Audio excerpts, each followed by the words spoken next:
Today, you'll learn 20 words you can use to boost your IELTS score. And you can use all these words in both your IELTS speaking and your IELTS writing.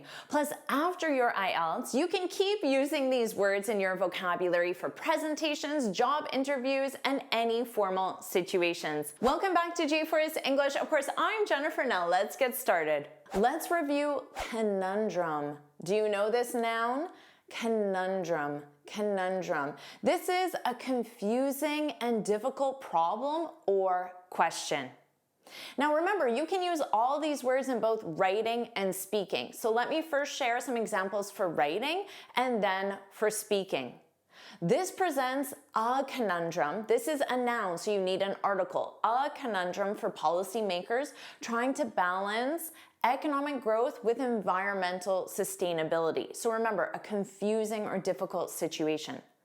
You can speak of it as the conundrum. It's a unique one. The conundrum of rising tuition fees versus access to education remains unresolved in many countries. Or in speaking, you can say, choosing between studying abroad and staying in my country was a real conundrum for me. So you can use real to intensify it.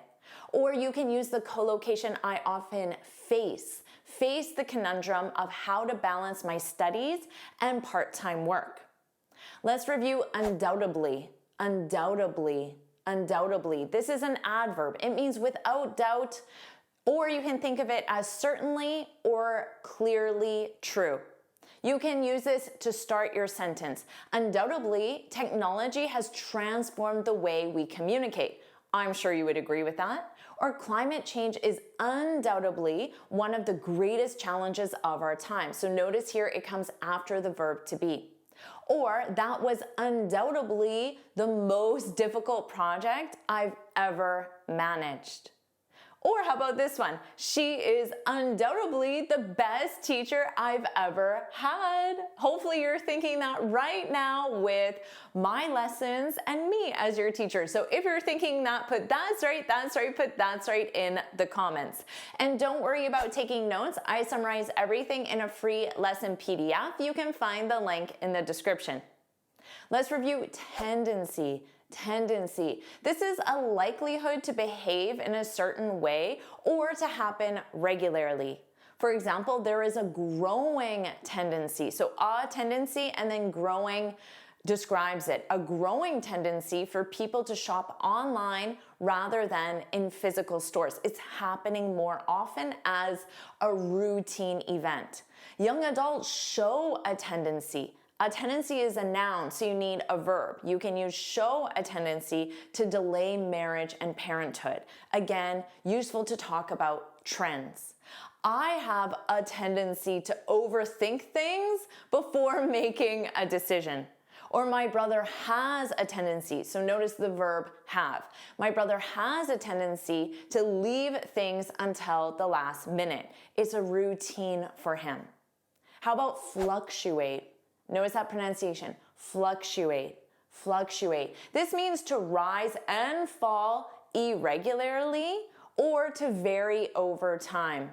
You could say the price of oil tends to fluctuate due to global demand and supply, or unemployment rates can fluctuate depending on economic conditions. My mood always fluctuates. It's a verb, so notice I added that as because it fluctuates during exam season. Up and down, positive, negative, happy, sad. The weather here fluctuates between hot and cold throughout the year. How about albeit? Albeit, albeit. This means although or even though. So you can say the solution was effective, albeit expensive. So we have a positive and then a negative, expensive, albeit expensive. The campaign succeeded, albeit with limited resources. I enjoyed the movie, albeit it was a bit too long, so you can still use this in an everyday context. It does sound more formal. The weather was nice, albeit slightly cold for my taste. Underscore, underscore. This means to emphasize or highlight the importance of something. The report underscored, you need to conjugate that verb, the report underscored the need for urgent climate action. It highlighted it. These findings underscore, in the present simple, the value of early childhood education. Or, I want to underscore, I want to highlight, to emphasize, I want to underscore how much this opportunity means to me. Or my father always underscored the importance of a clean room. Facilitate, facilitate. This is a must-know formal verb. It means to make an action or process easier or more efficient. You can say technology can facilitate faster communication between remote teams. It makes it easier, or it makes it happen. Governments must facilitate investment in public infrastructure. You can say online tools really facilitate learning for students like me. That sounds formal and professional. My university tries to facilitate student exchange programs. They try to make them happen or happen easier, faster. How about feasible? Feasible. This means possible, practical, and likely to succeed. Solar energy is a feasible alternative. So we have an alternative, and then feasible is the adjective, a feasible alternative to fossil fuels. Building more public housing is a feasible way. Again, a feasible way to reduce homelessness. Or, I think it is feasible, to be feasible, to work part-time while studying. Starting my own business someday feels feasible, albeit challenging. Albeit challenging. How about mitigate? Mitigate. This means to make something less severe, harmful, or painful. Policies are needed to mitigate climate change. So you mitigate something. Planting more trees can help mitigate something, urban air pollution. Or you can say to mitigate stress. Notice I'm starting with the infinitive, which is a purpose clause, in order to. To mitigate stress, I exercise every morning. Or drinking water, a gerund statement, drinking water helps mitigate the effects of jet lag for me. Let's review paramount. Paramount. This means more important than anything else, or of greatest importance. Public safety should be of paramount concern, of the most important concern, above every other concern, of paramount concern. Education is paramount, so to be paramount to a country's long-term success. Or you can say health is paramount to me.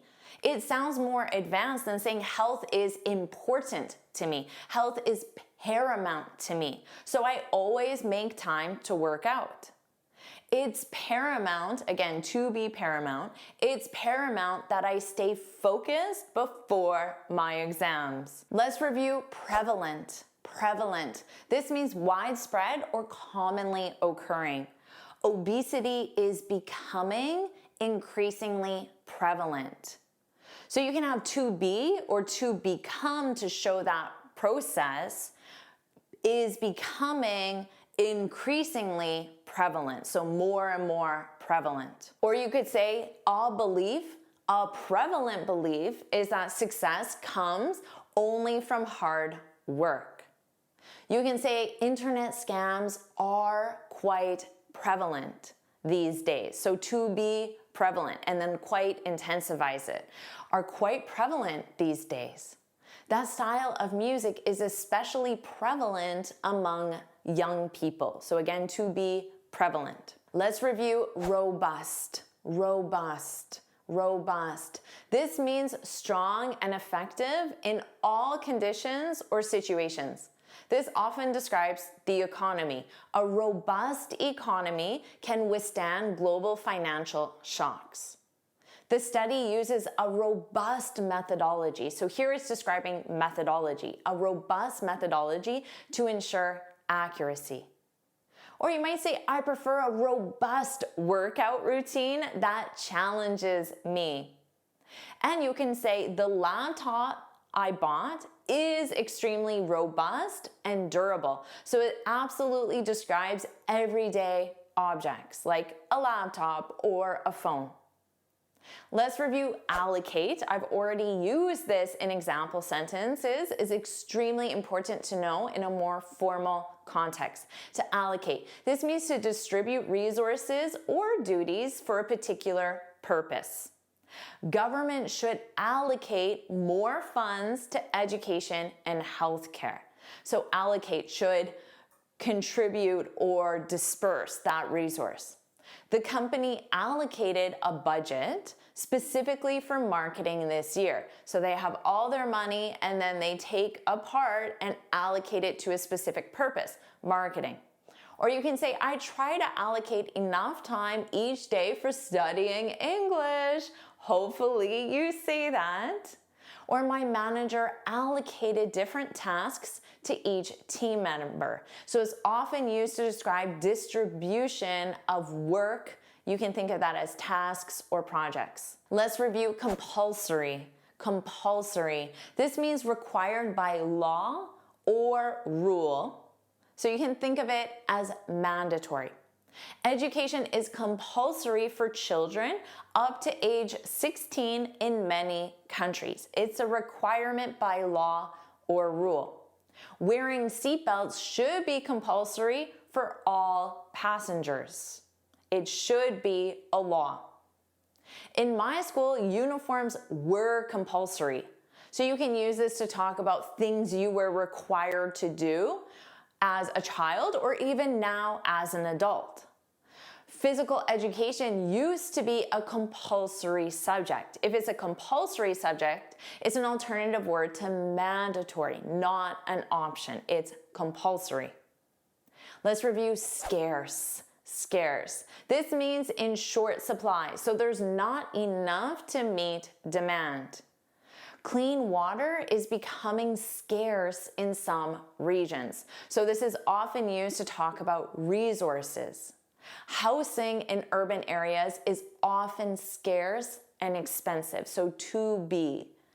During the pandemic, masks were scarce. This is in the past and our subject is masks, so it needs to match the plural subject.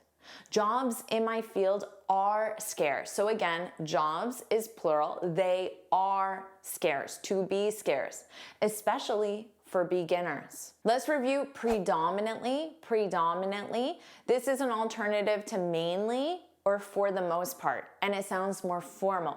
The region is predominantly agricultural. So the region is mostly agricultural. This approach is predominantly used. So is used and then predominantly tells you how. The approach is predominantly used in developed countries. Or you can say my neighborhood is predominantly residential. So you can use this to describe situations in your daily routine. Even casual situations like I predominantly listen to rock music, but I like pop too. So you can use this to talk about your preferences. Let's review enable. Enable, I've already used this in examples as well. It's so important to use this formal verb in situations like your IELTS. This means to make it possible for something to happen or be done. The new policy will enable more students to access education, so to enable something. Technology enables, we have technology it, so we need to add that S in the present simple. Technology enables companies to do something, so you need your infinitive, to work more efficiently. Or studying online enabled me to work at the same time, so you can enable someone to do something. A second job enabled my parents, someone, to do, the infinitive, to pay for my education. It's how it happened. Let's review consequently. Consequently. This is an alternative to as a result or therefore. Many factories closed, and consequently, as a result, therefore, unemployment rose. So unemployment rose because the factories closed. Prices increased, consequently, fewer people could afford homes. It sounds more formal than saying fewer people could afford homes because. I didn't prepare well. Well, what's the result? Consequently, I failed the test. Or he overslept, and what was the result? And consequently missed his flight. Let's review moreover. Moreover. This means in addition or besides. It sounds more formal. The plan is expensive. Moreover, it lacks public support. So when you want to add an additional point. Now, if you already had a full statement and you want to provide another one, you can start your sentence with moreover. Moreover, renewable energy reduces long-term environmental costs. So this assumes you already said something about renewable energy. In a more everyday context, you can say, I enjoy cooking. Moreover, it helps me relax. So you're just providing another benefit.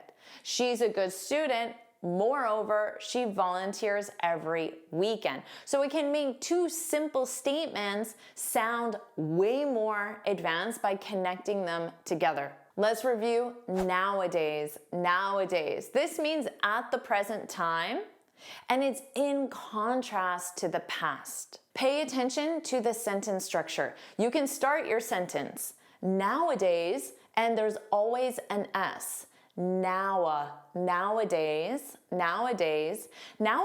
people rely heavily on AI. This sounds like it's happening now, but it wasn't happening in the past. You can also have a subject nowadays, verb. Many people nowadays choose to live abroad. Again, you're making a contrast to the past.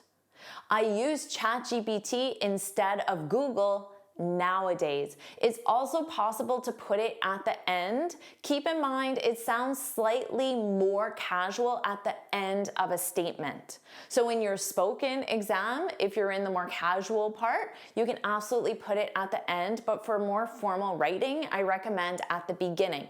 Nowadays, it's common to work remotely.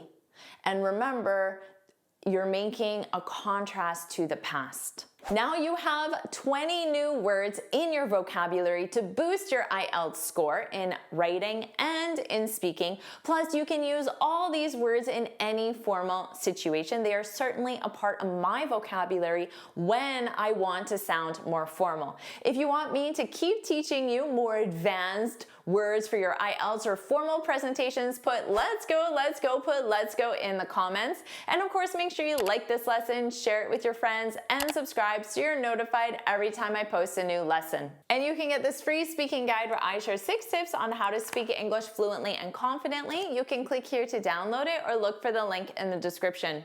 And here's another lesson I know you'll love. Watch it now.